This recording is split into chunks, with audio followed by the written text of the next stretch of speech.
I'm trying to think. Is there another father-son comedian team? Not that you're both whatever, but is there anyone else who acts with their father with such regularity or vice versa? I don't think so. I mean, there have been a couple of comedians over here in the UK that have done shows, mainly with their mothers, actually. But yeah, me and Dad, I think, were one of the first to do anything together. And we started actually doing a stage show first because I talked about him in my stand-up so much and he'd been the butt of a lot of jokes. And, I felt like I'd maybe exhausted that avenue. And then a friend of mine who was producing the show said, well, why don't you just get him up on stage with you? So then we were doing the Edinburgh Festival. And for 3 nights, we did this little show where I would interview guests that were performing at the festival. And Michael was meant to sit on stage in a chair and sort of be like a prop, like Madge in Barry Humphries.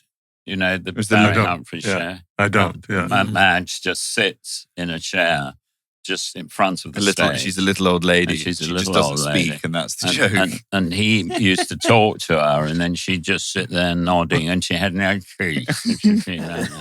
So do you agree with that, Madge? Oh, yes, dear. Of course you do, So that was the part. And that was the role. And then obviously when it happened, that is not what came to pass. And Michael was getting in here and there and everywhere and undermining me and telling me that I was a terrible interviewer and asking very indiscreet questions to all of the guests and basically completely stealing the show. And we did it for like 3 nights in this small venue, and it just so happened that like someone from the BBC had been in and they were like, oh, we'd love to do this on television. So then we ended up doing a chat show for 3 seasons on the BBC where again Michael was sitting there and essentially upstaging me. What was that one called? That was called Back Chat, which we actually recorded at the Riverside Studios where you're doing your play at the moment. Okay. And we interviewed people like Joan Collins and Bear Grylls and Gary Lineker. And you sat up at that desk being a sort of interviewer. Yeah. And then I sat in an armchair. Basically, and kept trying to butt in and tell the story of my conception to every guest that we had on. Could we get just a taste of that? That story has been retired a long time ago. And then, from that, we ended up doing our travel show because the people liked the sort of dynamic of us working together. And you got bored, to be honest, with that other show because you got bored with interviewing people.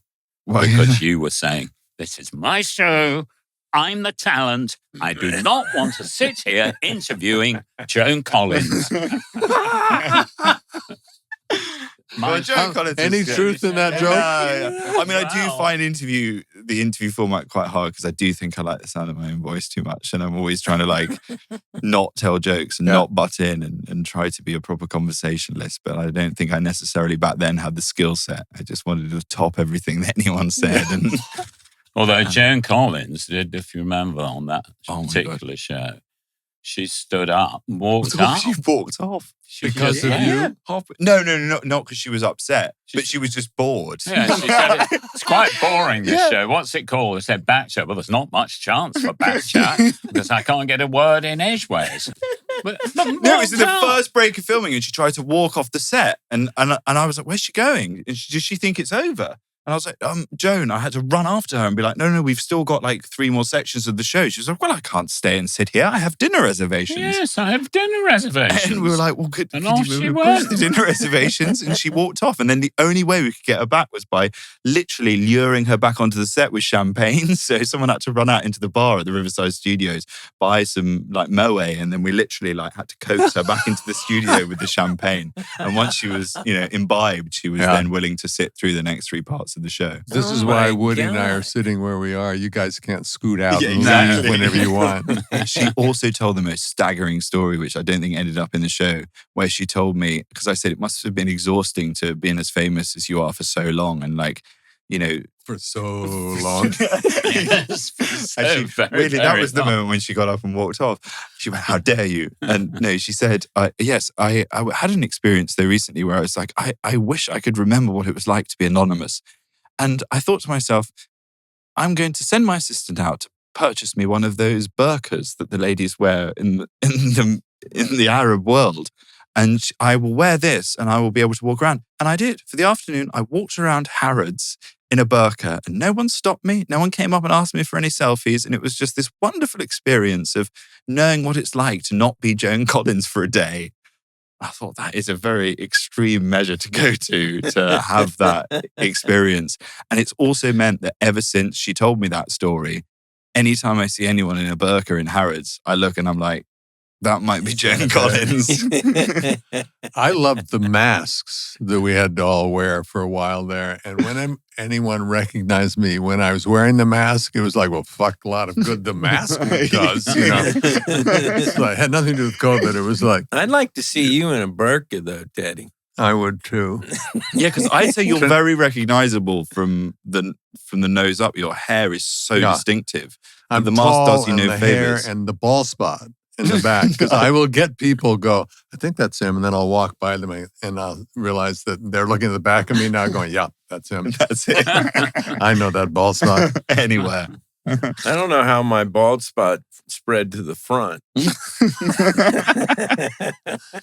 I was so happy when you started to lose hair. It just made me things so like that are really, happy. just love it. It's If the I only get thing an I could injury, beat anything. you with is follicles. They always refer to it as a receding hairline. I've never heard it referred to as an advancing bald spot. Yeah, that's what mine was, an advancing bald. But you know, bald is beautiful, so that's what I'm going for. Who did that first? Athletes, right? Didn't athletes first just say fucking shave their head? Well, like Michael Jordan. Yeah, You know? and it made it very cool. Yeah. Made it cool for the rest of us.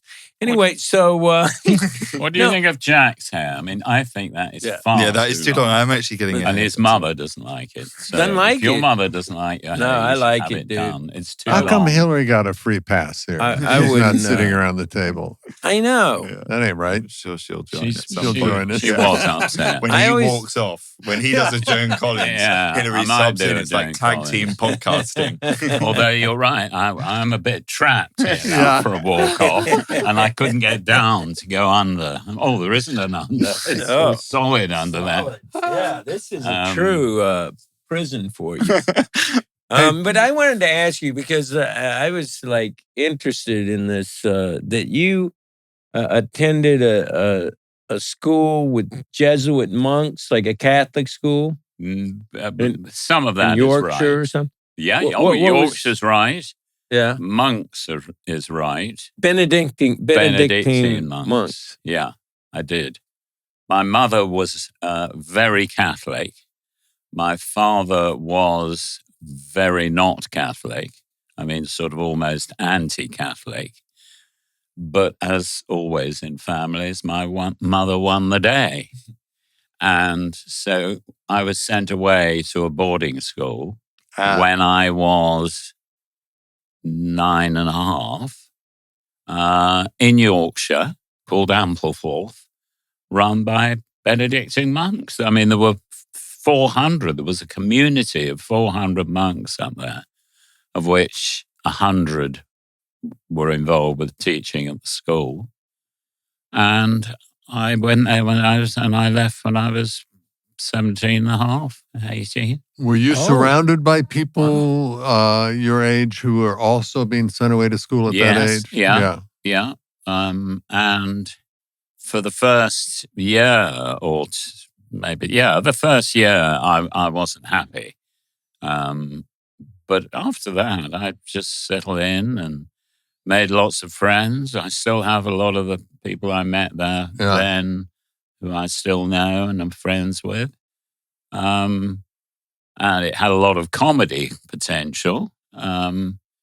And I basically wasted my time showing off, doing jokes on monks very often. In fact, I'll tell you a little story about the French teacher at Ampleforth, who was called Father Basil Hume, was a great favorite of mine.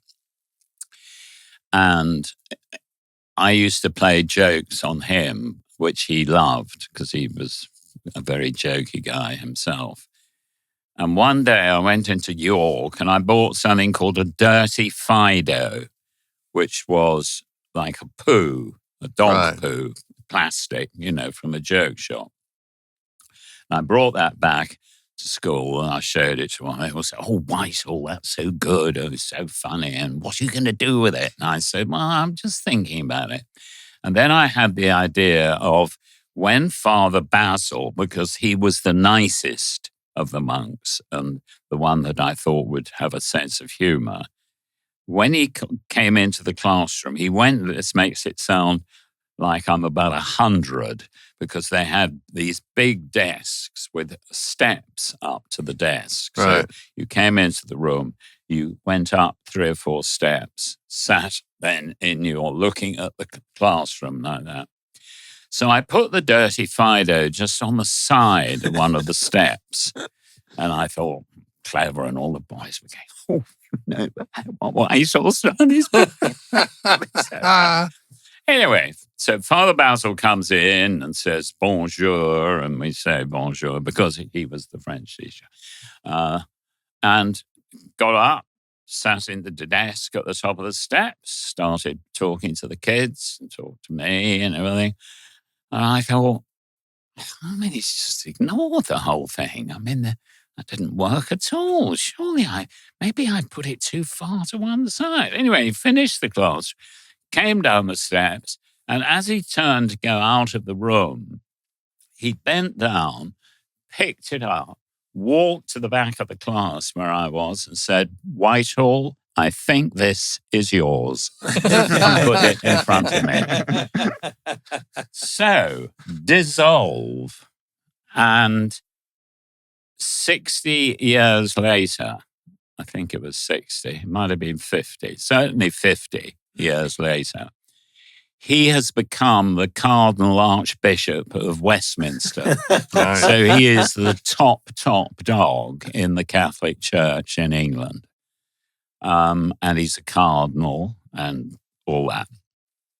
And the school decided that it would be nice to have an event in London, like a drinks party. And he was going to come to the party and just say hello to all the kids that were at Ampleforth. So he arrives, and there he is. And of course, he's got an assistant man with him, and he's all dripping in sort of robes and rings and all that sort of stuff. Very different to what he was in the classroom. And somebody there said, "Well, Michael, would you like to meet Father Basil?" Because they still called him Father Basil, although he wasn't actually Father Basil, he was the cardinal. And I said, "Yes, I'd love to see him again." So we formed a queue, and I got to the front of the queue, and there he was, and he smiled at me, and I thought he won't remember me. And he smiled, and he said, "Whitehall?" And I said, "Yes, Father Basil." And he said, "How are you?" And I said, "I'm very well." And he said that we had a little chat. And then they'd warn me that you must kiss his ring, because now that he's a cardinal. So when you finish talking to him, you go down one knee and kiss his ring. So at the end, I said, "Well, thank you so much. It's really nice to see you again, Father Basil." And I go down on one knee, I kiss his ring, I get up, he looks at me and says, "I hope you haven't put down one of those dirty poos down there." And I said, "No, Father Basil." He said, "I'll never forget that moment." Holy moly, that's amazing. Oh, that was pretty That's so impressive. cool. Yeah. Pretty impressive. So no scars from your going away at 8. No, I got Sounds- away with it. Well, one You or got- two people got a bit scarred. But You can't not me. swim as a result No, of it. can't swim, because the monks used to teach swimming, but they didn't get into the pool with you because they Robes. weren't allowed to take their robes off. So they'd shout at the side of the pool on the swimming lessons. Well, I just walked along the bottom of the pool doing all this. And that seemed to be good enough. So I thought, I'm not going to bother with all this learning. So my parents didn't swim. So Yeah. swimming never came, and it still hasn't. And Hence that what was the segment where you went in the coldest water ever and with some women and you stuffed socks in your Your in Lake briefs. Windermere. Yeah. and I was You in the- didn't. There was no thought of you No, getting in the no. water. Oh no. No. That would not have been. No. That would have been the end of the show. Yeah, definitely. Let me ask you. Is scripted Travels with My Father?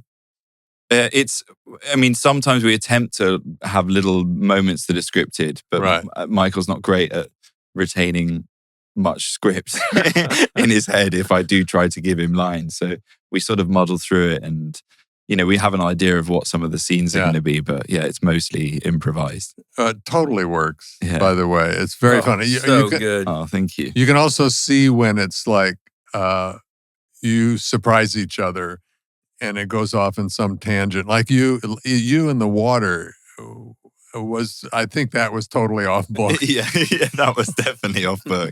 And you can only plan it so much. And some of the best moments are obviously when it goes off in a completely different tangent to what you were expecting. And I love cracking Michael up as well because he's the hardest person to make laugh in the world and always has been, which obviously as a comedian growing up was very challenging. And whenever I do shows on stage and I'd look out and I'd see my dad, he would always have a resting bitch face. And it would be the only face that I can see. In fact, a reviewer once mentioned it, didn't it? Came to the show and gave me quite behind me, this guy who I knew. I mean, having been an agent all my life, I've been to see millions of plays and I know all the critics and So this guy comes and it was the night the critics weren't allowed in. I mean, it was before previews, the preview, yeah. So this guy walks up the aisle and waves at me. And I say, oh, hello, how are you? And then he gets and he's in the seat behind me. And I thought, sweet old thing. And then the following day or the day after, I read the review of your new show. And it said, I was sitting behind Jack Whitehall's father. And he didn't laugh once. And did he go on to make a point out of that? No. Just say it wasn't really very funny. It wasn't your cup of tea. And Michael Whitehall didn't laugh once. That's because I don't laugh. Yeah. I cannot laugh. I don't do laugh. I do smiling. But if I went...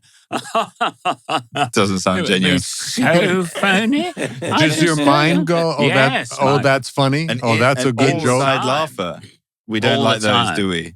What's that? The person that laughs on the inside. Yeah. They're no use to us. Yeah. No good to us at You all. want an external laugher. A big, loud, hearty laugh, a cackler. But him, it's and I always put it down to the fact that some of my material was maybe a little bit puerile and beneath him. But now I've heard about this dirty Fido joke that he's been peddling. I'm You're like, laughing at dog food. That's all I needed to do all these years. Is just put a little fake dog poo on the corner of the stage, and he would have been got howling. So when did you realize? Were you like the class clown, or how did you realize? Maybe I could do this. I mean, I loved kind of showing off and performing at school, and did little sketches with friends, and was always kind of like trying to make people laugh. But I wanted to become an actor and wanted to go into that world. But because Michael had been an agent, he was very strict with me that I wasn't to become an actor because he'd looked after some very successful actors, but he'd also looked after a lot of actors that had been out of work and knew how tough the industry could be. So he said, you need to go to university and you need to go and study. And so my way into ending up doing comedy was going and starting to do stand-up comedy. So his plan completely backfired because I went into an even more like cutthroat industry and, with very little sort of security. So I ended up doing it in an about way by going and doing stand-up comedy when I was doing a university degree for about 5 minutes, which I'd sort of dropped out of after 6 months because I'd loved doing stand-up and being up on stage. Yeah, up in Manchester, You didn't like the school? Or? I loved being in Manchester and I loved living away with all of my mates and being in a student house and like living that lifestyle. The actual study. The working part. Oh yeah, I was done with it. Because the minute I stepped on stage and the minute I did stand-up for the first time, which was when I was 18, I loved it and it was like an instant hit. And I was like, this is what I want to do. And I feel so at home on stage and I love this. So I knew then that I was going to do that come what may, but then had to go and sort of go through the motions of applying to universities and, pursuing my studies, even though I knew full well that I'd found my sort of calling. Do you still go out and test material by just showing up somewhere and unbeknownst to anyone else, just to see how it's working? And I love doing that. I love that process of it. I actually think that's sometimes the most exciting bit, is when you're building the hour for the first time and you're going up and you're trying out like half-baked bits in a comedy club, and no one knows that you're going to be turning up on stage, and it's really always quite electric in the room, especially if, I do a comedy club in London. And then that feeling of doing a new joke for the first time and like putting something out there into the world, and you like even getting half a laugh is just so fantastic. Can you get away with it now? I mean, there's Jack, and so he's funny and we will laugh, or can you tell whether you're getting an honest read? Do you know what? I think actually that's like something that's very good about English people and English audiences, is that you definitely get like 5 minutes at the beginning where they're just excited because someone famous is on stage. But after that 5 minutes grace period, they're like, oh yeah, come on, you think you're funny, do you? Right. And it's straight back to like having to like work for it. And I do think you get like a pretty honest reaction from audiences, especially if you're outside of for me, when I first started like doing it outside of London was so good. And that's why I started in Manchester, which is, definitely like a slightly tougher place to go and do stand-up, especially if you sound like me. And so I had to work that much harder, I think, to make sure that the material was strong enough to elicit a reaction from the crowd. That's what it's like walking around being me. People go, oh, Ted Danson. And in about 30 seconds, I can see their eyes wandering and looking for a back door. But I get 30 seconds of, adoration. But also your like public persona is one of someone that's, I think, quite friendly, and which must be trying, because you're probably not all of the time. You are. What you see is what you get. Yeah. It's really, it takes a moment to piss me off. It really does. Well, ask Woody. No. No, I've tried.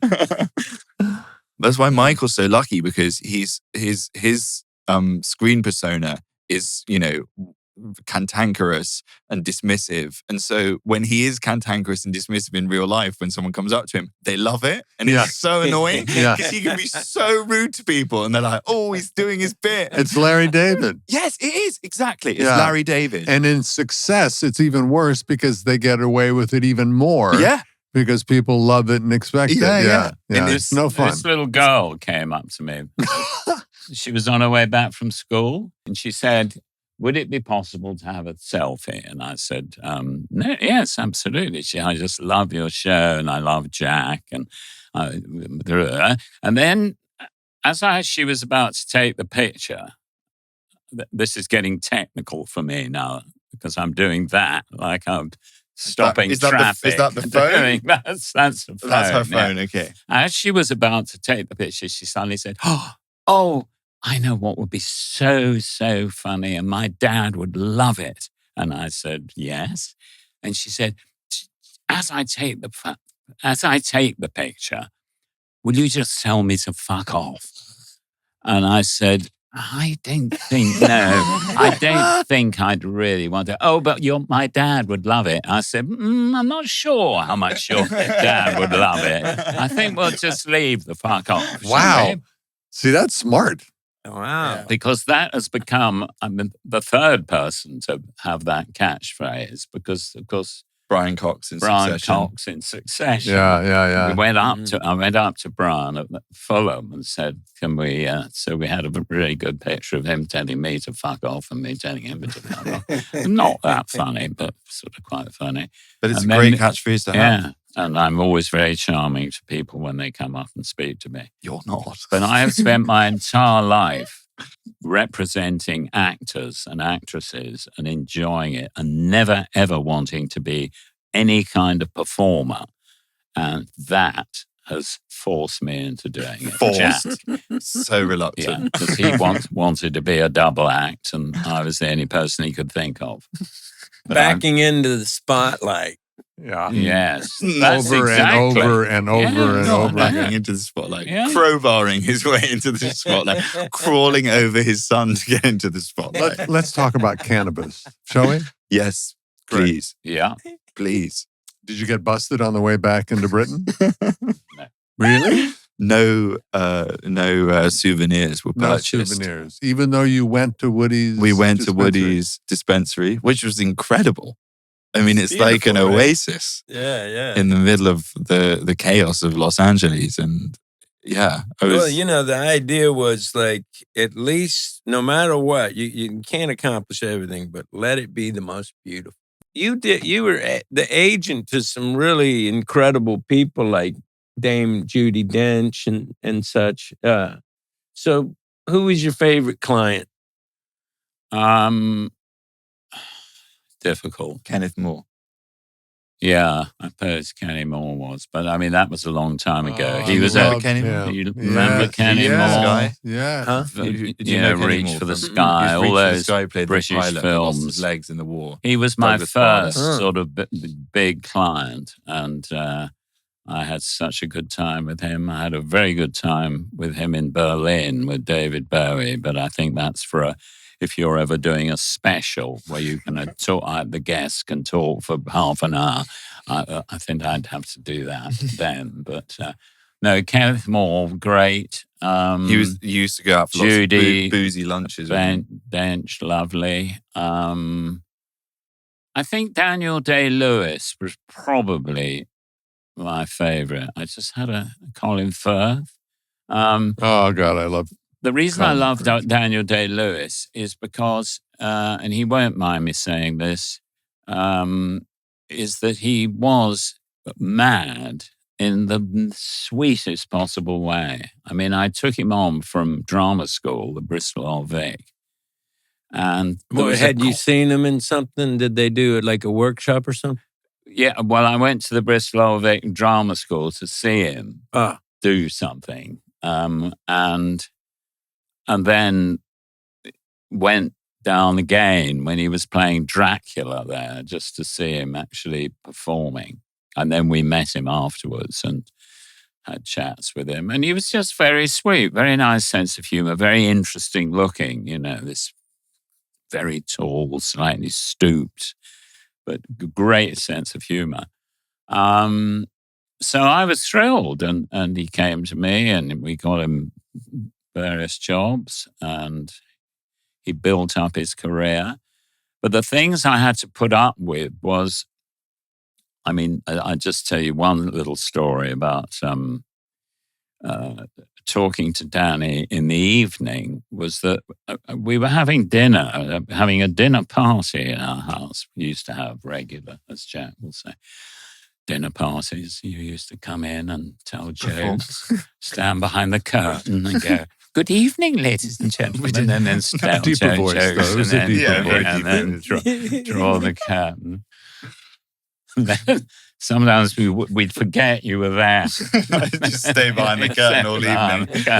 Can I come out now? Yeah, can I come out now, I'm Daddy, ready for my please? performance. All the guests had gone home and I burst through the curtain. It was very sad. So you're sitting around the table and the phone rings, right? So I pick the phone up and say hello. And he said, "Oh, hello, Michael. Is that Michael?" And I say, "Yes, who is this? Sorry, it's not a terribly convenient time. I'm just having just want to say hello. How are you?" And I said, "Who is this?" "Danny. It's Danny." I said, "Barry? No, Danny Day-Lewis." And I said, "Why are you talking like that?" He said, "Because I'm doing the film. I'm doing the film. I'm in Ireland. I'm playing." And that was when he was making that In the Name of the Father. In the Name of the Father. Yeah. And I thought, this boy is raving mad. Why is he? But no, he stayed in character. And I just find that bit You went for slightly off. you went for lunch with him on set, didn't you? I When he did. was doing My Left Foot. That's right. And he ate the lunch with his leg. With his foot. He put his foot up on the table. But he was quite normal. He was talking to me completely normal. He never talked about his work or anything. It was all kind of social chit-chat and how's Hillary and all that sort of stuff. There was no, he wasn't intense, but it was just this remaining in character that was so weird. But then there were several other actors who remained in character, which I thought was David Suchet, who I adore, David Suchet, and he's a great friend. He's a terrific actor. But David wouldn't come out of Poirot until the moustache came off. So if he was wearing the moustache during the day as filming, he would continue in character over with you know, Michael, would you like another glass of water? And I'd say, sorry? Who's saying that? It's me. I'm saying it. Hercule Poirot is saying it. I said, of course he is, David. Yes, you just go on being Hercule Poirot. There you are. Good boy. I tend to take a much shallower cut on my profession. Yeah. But would either of you stay in character? If I had one, I probably would, but I don't. What's it like to be very famous here and then go to America? Was it like, oh, here we go, starting over, or were you welcomed with open arms?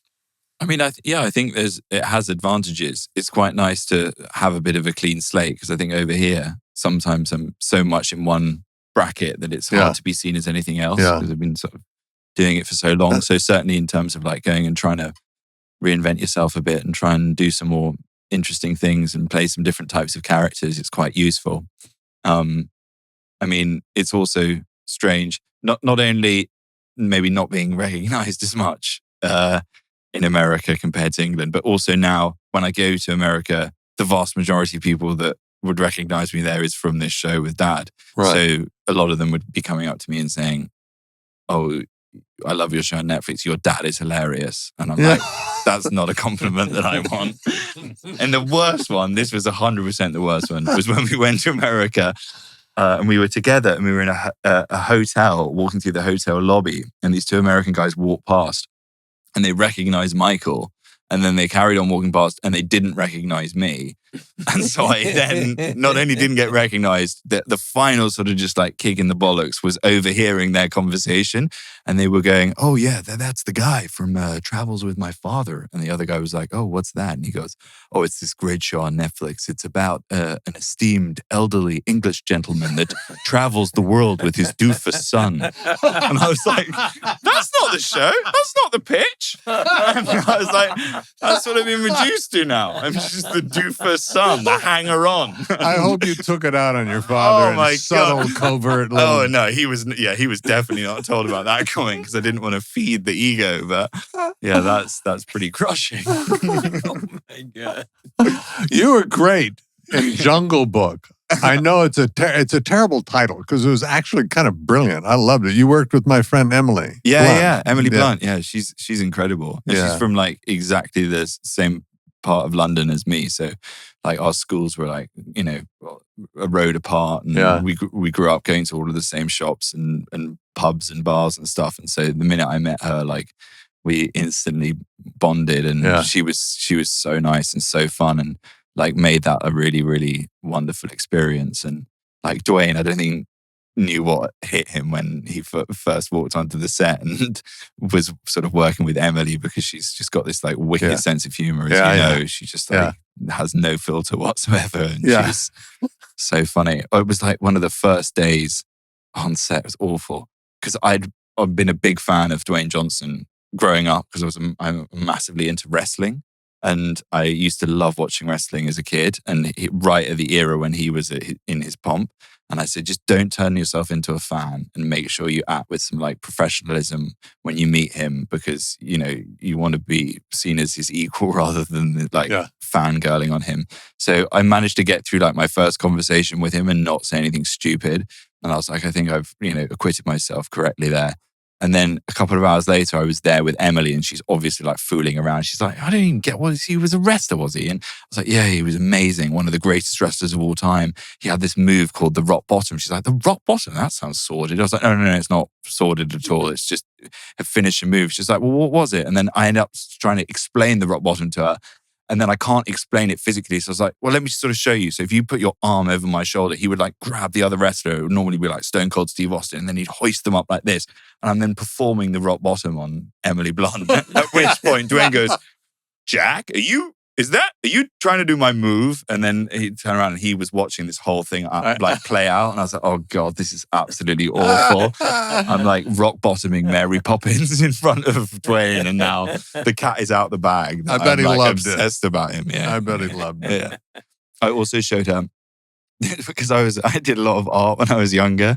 And I'd found an old sketchbook. And in the sketchbook, I'd sketched Dwayne.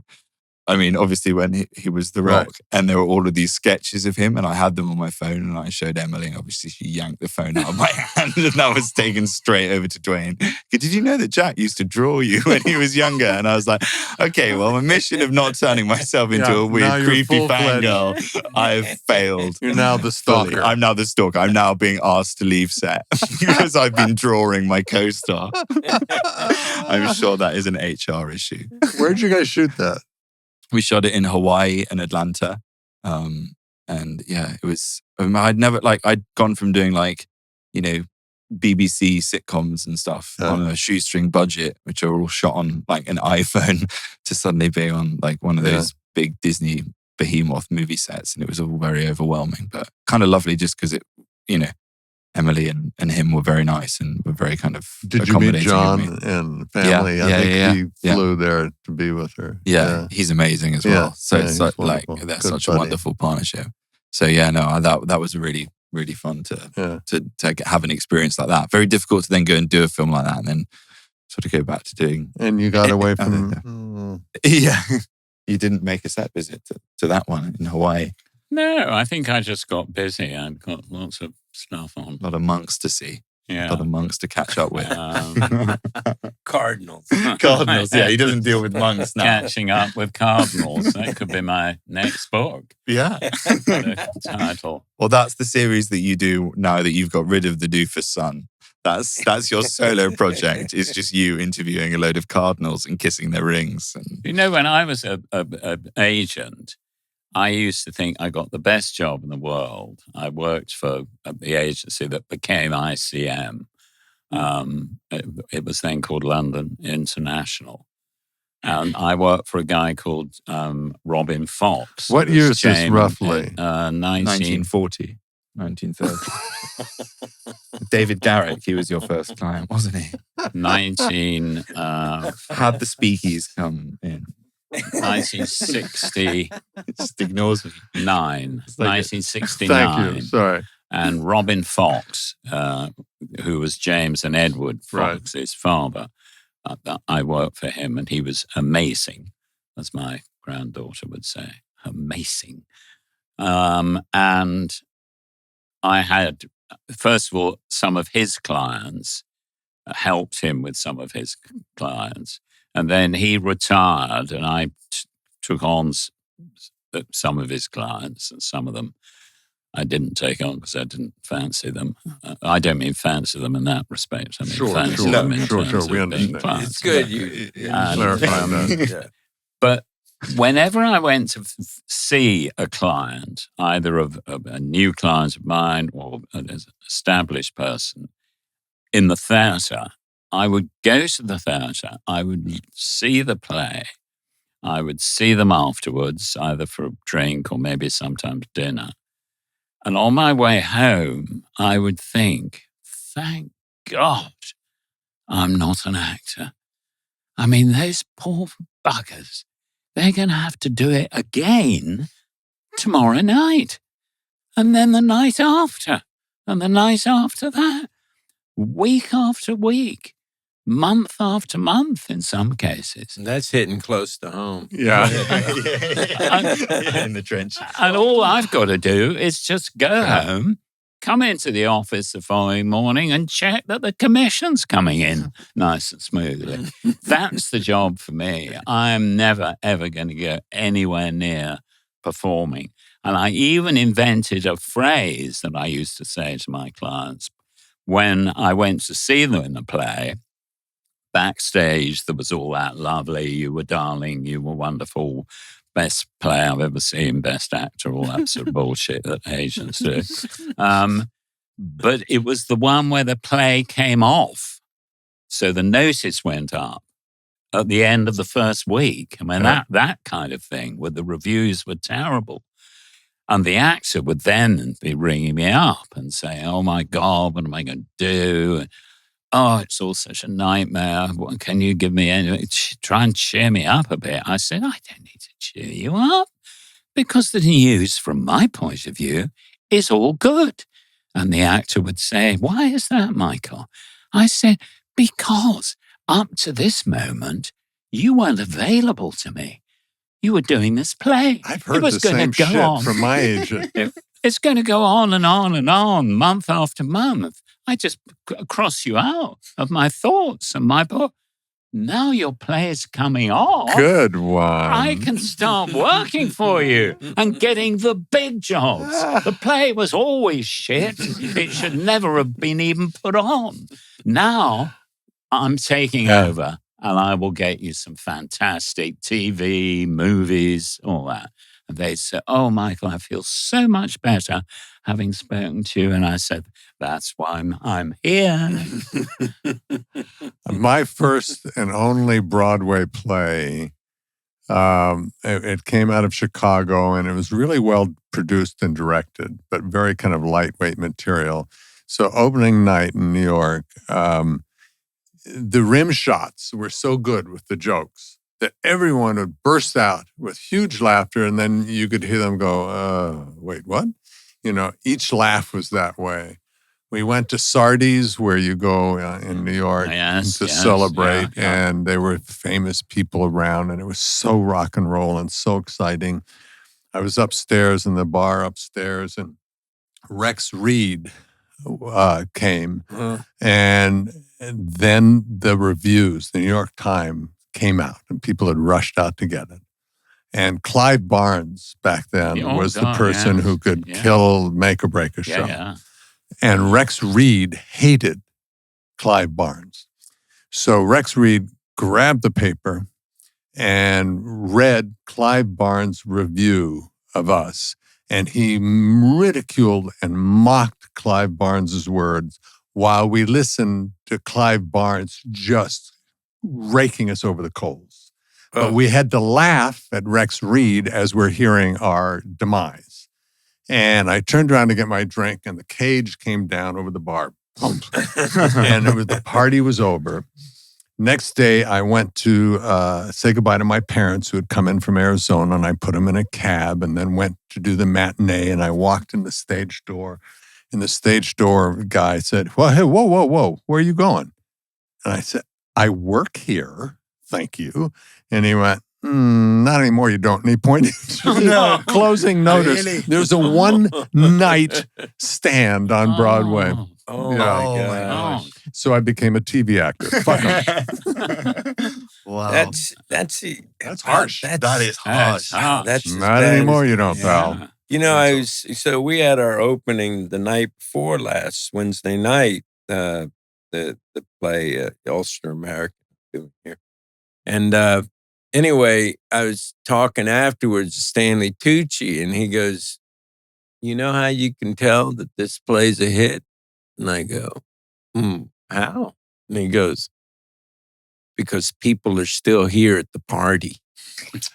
That's true. And it was just like, it literally, if people didn't like the play, well, you don't know how, at that point, how the critics are reacting. But the fact that people stayed and it was a bubbling party and it went on for a few hours, was like, I was like, that is so insightful, to think of it that way. Like, when was the last time you did a play, Woody? Before 18 years ago. Woof. Yeah. You got balls, man. You have balls. Yeah. It's a ballsy endeavor, especially like last night. They always say second night blues, but like last night, like literally within the first 5 minutes, I think I told you that I went up 3 times. And what do they call it here? They call Drying? Drying. Drying, yeah. I dried 3 times in 5 minutes. Yeah. Well, once the first one happens, you're like, whoa, you're on your heels. Adrenaline. And then boom, the second one happens, you're like, oh my freaking Jesus, I'm on my heels. I'm back. I'm against the wall now. And then the third time happens, I look at Andy Serkis's face, and he's looking at me like, are you just going to implode here on the stage tonight? I don't know what happened. It just literally, because he and I hit ping pong before. Yeah. We just, and we're just going back and forth, gadik, as George used to say. Yeah. And we're playing, and I'm drying there. Like, there's no pressure yet. We're not even on stage, and I can't think of it was something. And I don't know. It wasn't like I smoked pot the night before. I didn't do the normal things that inhibit the memory. Yeah. The first one you can probably pass off as a dramatic pause, right? But by the third time, he's looking at you like, please, holy God. This is not a choice. And then how many? We got 90 more minutes of this? Anyway, but I was thinking when you said that about how, like I'm going on tonight and 2 tomorrow, it's like it's one of those things where you think to yourself, well, there's got to be some genuine respite. And like they do it weird here because it's 8 shows like America, but here you get 1 day off. You just get the Sunday and you're back at it Monday. And it's like, you know how in America we have the thing where you get the Sunday matinee and then Monday. Tuesday, you're back Tuesday evening. Yeah. And it's like, that's a much more understandable schedule because this thing of like having, just the 1 day. You can't go out that night and, you blow it out. You get Saturday night, you can blow it out a little bit, but you don't want to overblow because, Yeah. Did your body fill with adrenaline when you went up? Oh, fuck yeah, man. You flush like you just feel the heat rising, sweat like trickling down. Like, I don't know how to... I wish I'd been there. I know, you would love it. He celebrates my demise, Whenever Woody's trying to guess the line, shouting it out. Just anything to throw them off. Do you have to deal with hecklers? Yeah, I had a few hecklers. I mean, I've had like crazy stuff happen on stage. I had someone bring and inflate a sex doll and chuck it onto the stage. So that meant they'd smuggled it in and inflated it without me realizing. And then I was in the middle of a routine and got hit on the side of the head by one of those big inflatable sex dolls with a mouth, and that got chucked up onto the stage. I was like, what do you want me to do with this? It's a hard heckle to put down. Did you ever have any sense of what the fuck that was about? No, just someone that wanted to kind of, get their own laugh. Get their own laugh, Right. But you often, you get people that obviously brought their own jokes along as well. Yeah. I was doing a routine. This was on the most recent tour, where I start talking about my poodle. And it's a lot of very light-hearted jokes about having a quite emasculating dog, but all, it's very, very light-hearted. And I start this routine about my dog. And I was in Halifax in the north of England. And a guy shouted out, "My dog's just died." And I was like, why would you proffer that information? And then it was horrendous because I knew I had like 15 minutes of dog material, and every single joke that I said was like, well, that would have been a lot funnier were we not all thinking about the fact that your dog has just died. Why would you say that out loud? And he completely like destroyed the gig for me because he thought that was an outside, that was a sort of, an external thought that he should share with the rest of the room. But that was one of the worst. And do you have to like have set things to shut the heckler up or not? Yeah, I mean, I try to rattle through it and try, if it's like quite a boisterous audience, just to like, have enough sort of force of energy on stage that I don't allow much space for heckling. But when something like that happens, you have no choice. You literally cannot. You cannot continue with it. You have to address it, and then that has to become a part of the show. But I bet you got jokes just based on the fact that that would have been funnier if his dog weren't presently dead. Yeah. And then the next night when you're doing the routine and you're just back to doing it the old way, you're like, oh, maybe I should build that into the show. It's actually quite enjoyable by the end, in a kind of One of the things sadomasochistic you way. said to me, which I thought was absolutely amazing, is I said to you, because I've seen your tour show, the current one, a few times. I said to you, you finish the show for the interval at the end at exactly the same moment. I mean, the same, if it's 29 minutes, it's 29 minutes. There's no fucking around. It's exactly the same. And my question to you was, how do you manage to do that when you've got heckles, for example, or even just, I don't know, something minor, somebody says something to you or whatever. How do you still manage to come out of that time? And you said, well, I do what you do, Daddy. Daddy. Do you still call your father Daddy? And you said to me, I said, what about the hecklers and all that? And you said, well, I just do what you do, Daddy. You read a lot and I just bookmark it. I said, what do you mean bookmark it?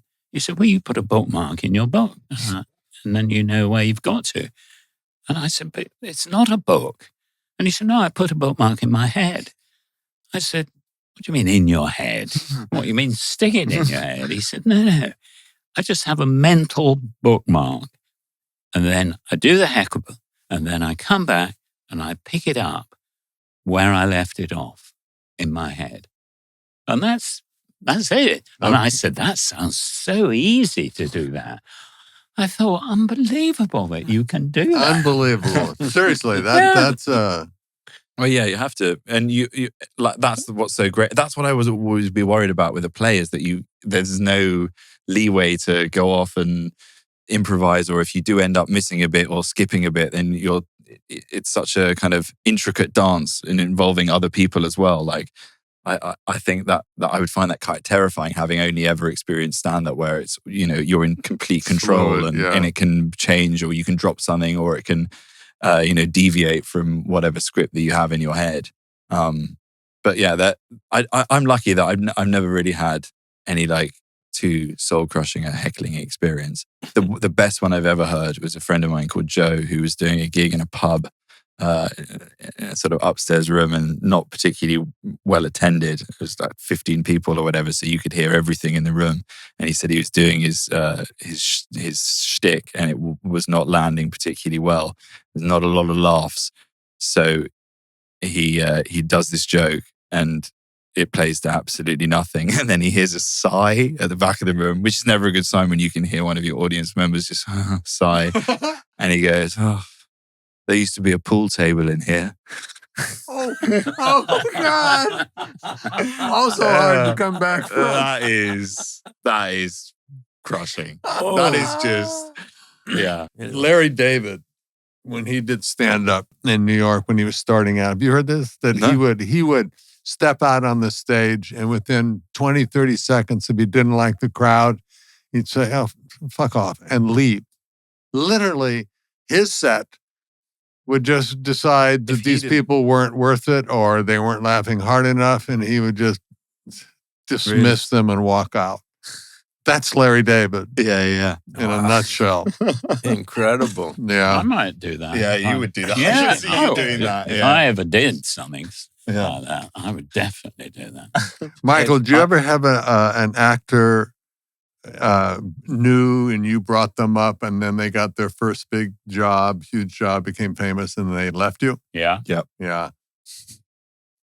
Still I bitter did that. And it's one of my big regrets in life. I had this wonderful agent that for years, for about 10 years, and then Cheers hit and I moved on, and I felt like such a kind of shabby, typical Hollywood actor. And you should. I am the typical shabby Hollywood actor, I confess. Walking away from Duplicitous. Did you try to talk him out of it, or did you just say buzz off? What happened is I rang an agent in LA who I was very fond of and told him what had happened about this actor. And he said, they come, they go. Who called? That's all you need to go. When you come into your office, just say, they come, they go. Who called? Yeah. Because the next phone call could be, I hope you like my American accent. It's better than your Irish one earlier. Yeah. So this guy, I got him a job in a film that Daniel Day-Lewis was going to be playing the part. And then he decided that he didn't want to do the part. He wanted to do something else. Why am I keeping all this anonymous? Yeah, you literally banged on about him. Yeah. Slap down. The guy is called Richard E. Grant. The film With Nail and I. With Nail and I. Oh my God. One of my favorite. I love that film so Daniel Day-Lewis was going to do With Nail and I. Oh my God. And then he was offered a film in England, in America.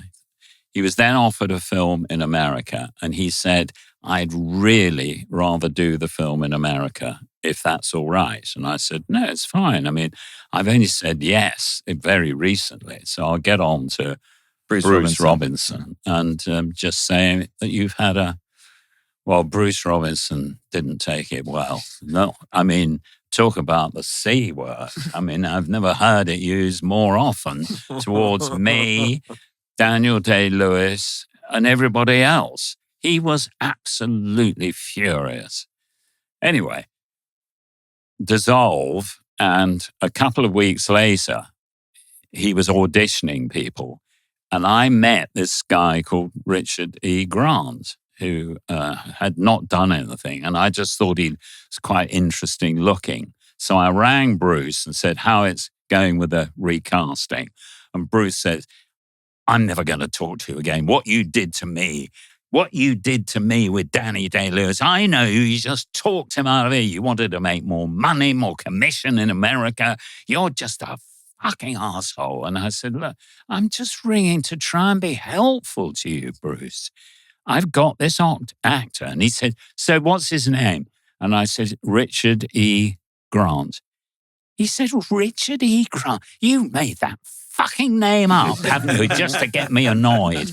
Richard E. Grant should probably be his name. You bastard, and I know what this is all about. It's Colin Firth free. I said, Colin Firth is completely wrong for the part in With No Lie, and you know it, and he's not available. Oh, typical of you. Blah, blah, blah. Now, what about Daniel Day-Lewis? I said, no, don't go down. What about Daniel Day-Lewis again? He's doing another. He's actually working on it now. Now, will you see Richard E. Grant? He said, all right, I will. And slammed the phone down. Then Richard went, met them, did 4 or 5 auditions and recalls and everything. And then finally, he was offered the part. And then, of course, Bruce was all, oh, Michael, thank you so much. And I think this boy is wonderful and blah, blah, blah, blah. And I thought, here I am. I'm going to get a huge amount of satisfaction, thanks, everything from Richard for having got him the part. No, he moved almost straight away.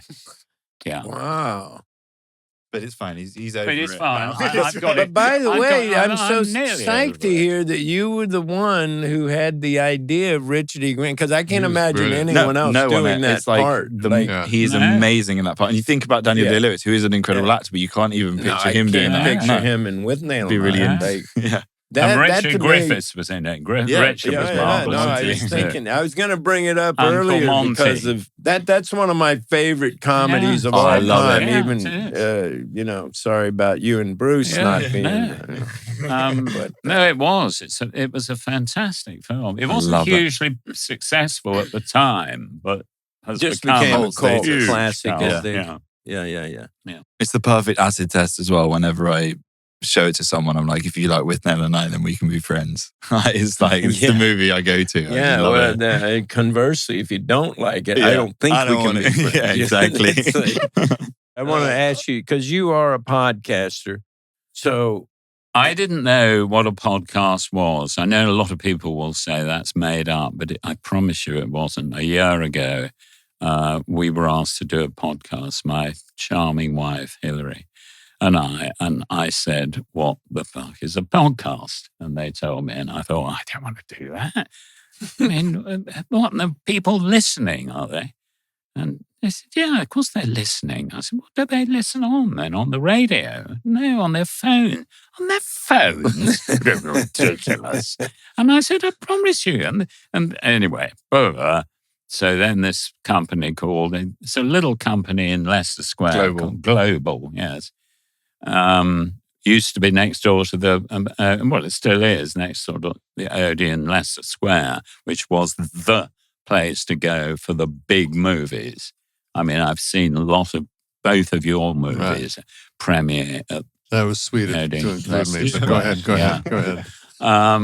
And so we said, yes, we do it. And it's basically just Hillary and me whittering with each other.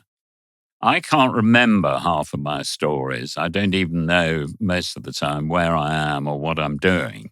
So she drives the thing along and has got all these followers now. And we even did one in very near your charming club in Los Angeles. We recorded one a couple of weeks ago. So it's doing very well. And so you do them live? No, it's just us. It's just literally Hillary and I chatting. Oh, so you were in a studio near the that's right. We went to a studio. But there's a lot of very indiscreet stories, and now I will sometimes be made aware of the stories that you've been telling on your podcast because it will end up in newspapers and I will get Google alerts. No, I would never be indiscreet. Airing our dirty laundry in public and talking about how in my conception, like the explosive nappies that I used to have as a child. There was one the other. Used to put tape on them. No, I've heard that story so many times. You were talking about how I got busted watching pornography on the Sky television device, and I'd left it on, and then I tried to blame my brother. And you were talking about all of this on the podcast, Then I discovered. Because then there's like a news story about my parents talking about the time that I watched porn at home, and I'm like, nothing is sacred now. And because I like the way you phrased it, the time. The time, the time you got caught. The time, exactly. I was normally so careful, such a stealthy masturbator. One time. Get the oil out of the room. There are other topics. It's not just you. There are other topics. I think you're slightly over cooking. It's very sweet. Are you enjoying doing a podcast? Yeah, it's great. Yeah, me too. Because Hillary does all the work. Oh, yeah. She's got all the... I can tell that's how this dynamic works. Ted's there, studious, prepping for every single show, doing the research. And then he sweeps in. Who's this we're talking to today? Some guy with his doofus son. Yeah, I'll be able to wing it. No, we're loving doing it. We like podcasts. And someone else around this table did a podcast for a bit, but it seemed to run out of steam rather quickly. Because... Well, how could you fit anything more in? It seems like you have your hands in every pot. Yeah. I did a bit of podcasting. I enjoy podcasting. But yeah, it's great. It's like you forget that you're being recorded. Yeah. As I think we've proven in the last hour. As long as you don't listen back to it, you're fine. You're absolutely fine. Yeah. You guys are so sweet to come in. Who asked you? Did you ask? Word mentioned. Yeah. Well, thank you. Yeah, thank you so much. Thank you. This is a pleasure to meet you. Yeah, really huge. So cool, you guys. Thank you very much. Look at you. You're a delight. Amazing. You really are. Well, he's cool. He's good. So don't leave him hanging. Lovely to meet you. And when we head to LA next, heading to the woods. You got to call me. Yeah. Are you up for that? Yeah. Visiting Woody's dispensary? Gummies? You don't have gummies or CBD or any of that? Nothing for your aches and pains? No. You serve tea at the woods? I don't. Yeah, just a little tea. Little tea at the woods. It's like a tea room. Oh, really? Yeah. Oh, yeah, the place I went to. Yeah. It was very nice. Yeah. See? Yeah, it was sweet. I met Paul McCartney there. Yeah. Bye, you guys. Thank you so much. Great. Bye.